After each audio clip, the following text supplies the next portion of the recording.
Okay, let's move on to step number 52, which is installing the rear shocks. We're going to start at the bottom.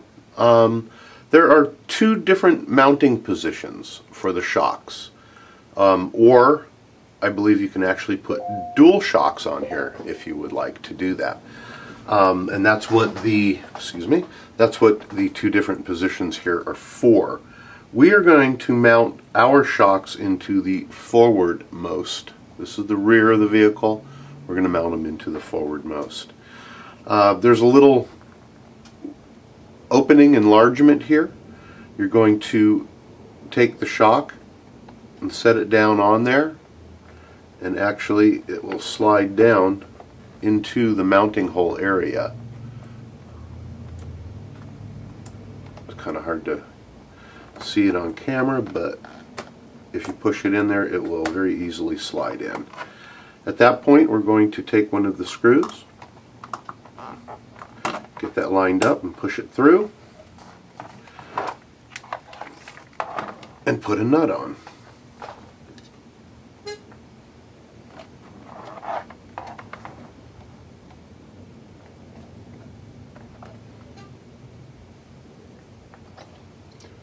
Again, my big fat thumbs do not like these tiny little nuts. And somewhere is my tool. Here we go. We're going to tighten that up.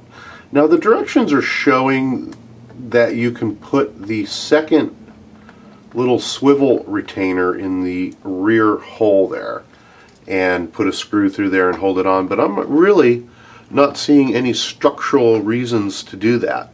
I think they're just kind of placeholders on the rear one for you to put that second retainer in. Go ahead and do that if you want. I am going to leave it off on mine, but that is up to you. Okay, so now we need to put the top portion on. A little trickier than it looks. We're going to have to balance a couple pieces here.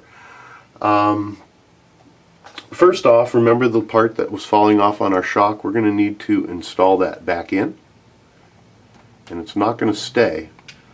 And that is going to go into and cover this hole here. You're going to see a rounded portion here, and it's going to set down in there just like so, and don't let it fall out. The second thing that we're going to do is we need the part number AX31102-1, which is another one of these. However, it is a little bit shorter, and that is going to be placed over that hole there. Then we're going to take this part, and there's two little pins. And those pins are going to go into this hole and this hole, and these two holes are going to align up with those. So it's really a tricky matchup here, and those should fall off just like that, just like it did on me before. So we're going to leave that alone for a second, and we're going to try to get this to press in there properly. And why is it not going in?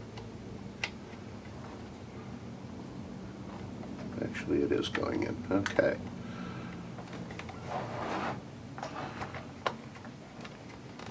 It needs to pop in there, and it's not wanting to pop in.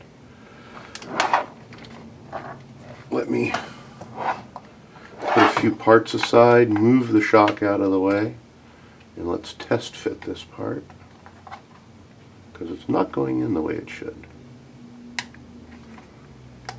Okay, that part is in. There we go. It is snapping in just fine now. Before it wasn't seating on this end. It does stick out a little bit, but it was sticking way out. Okay, well, let's try this from a different perspective here. Let's go ahead and put the little mounting swivel back in there. Decompress or press the shock a little bit and slide that up in there. Okay. Oh, you know what it is? I put the wrong the wrong one in there. I'm using one that is too long. Like they got swapped out somehow. There we go. Let's try this again.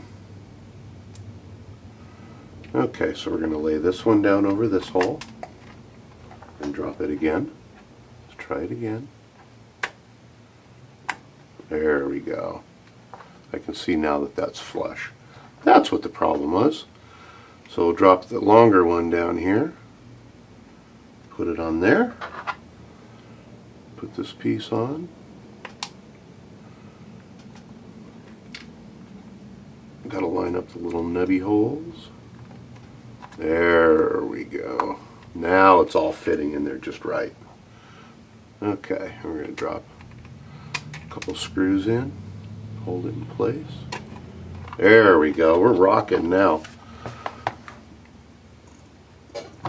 And we'll go ahead and screw these in.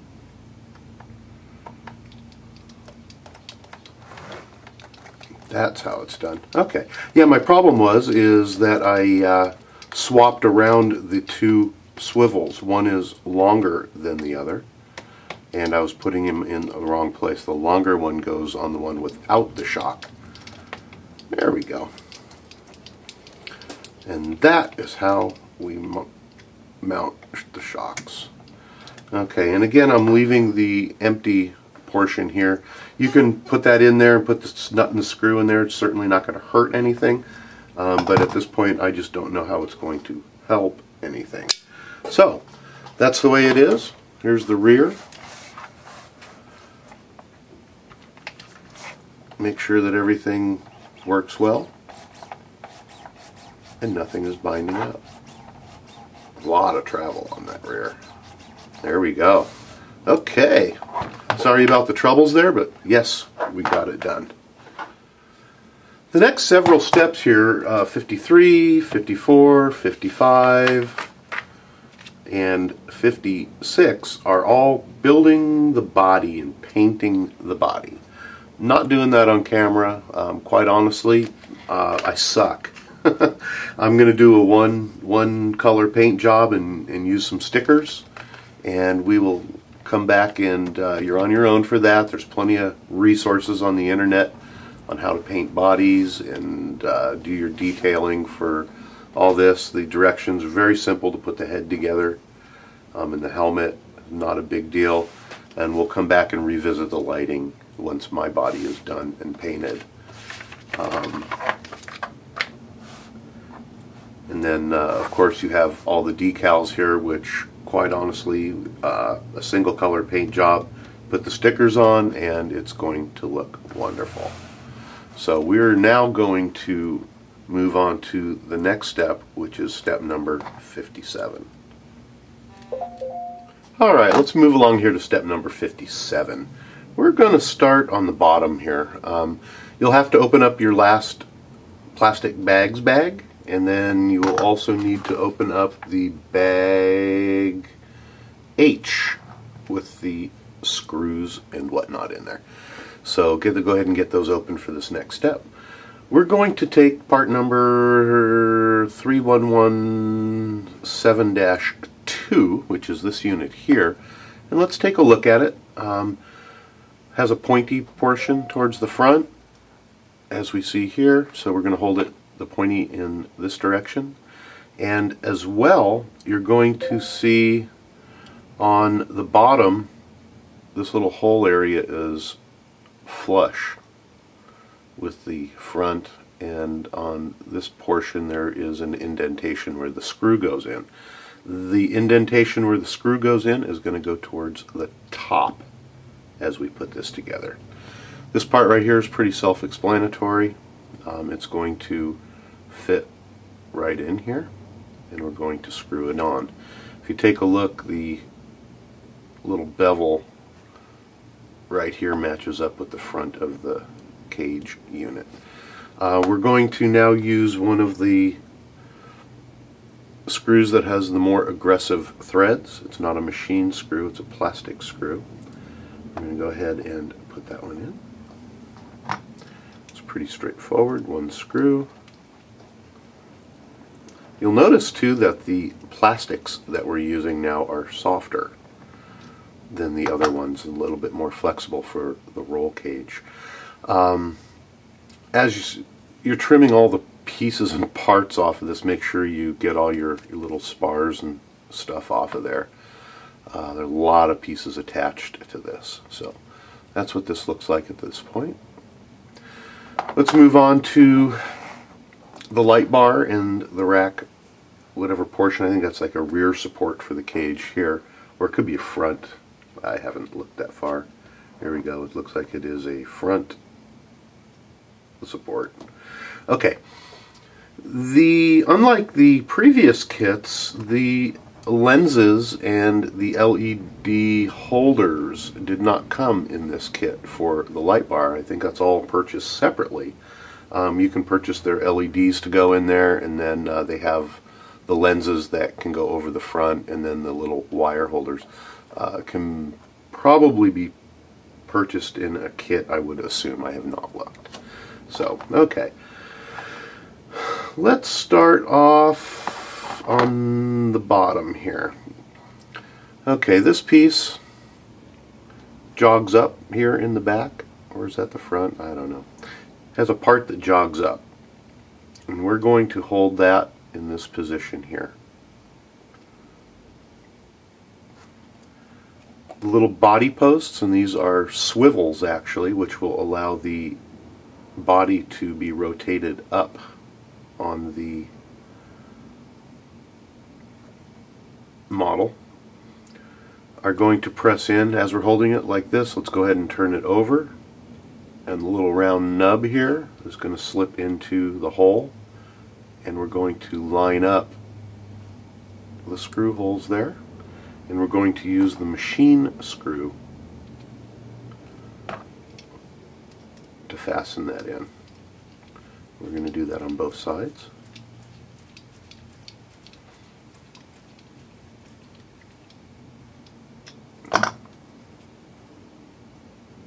Want to make sure that's not binding up. You don't want to go too tight or too loose with it. Let's go ahead and put the second one in. And we're using the machine screws on these.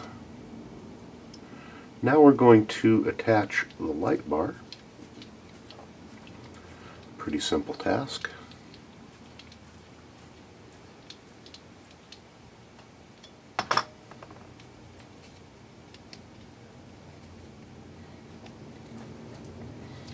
And the light bar, let's hold this back into the proper direction.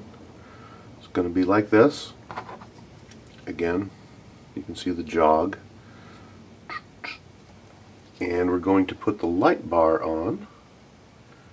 And boy, it's hard to see what direction this is going in. Okay.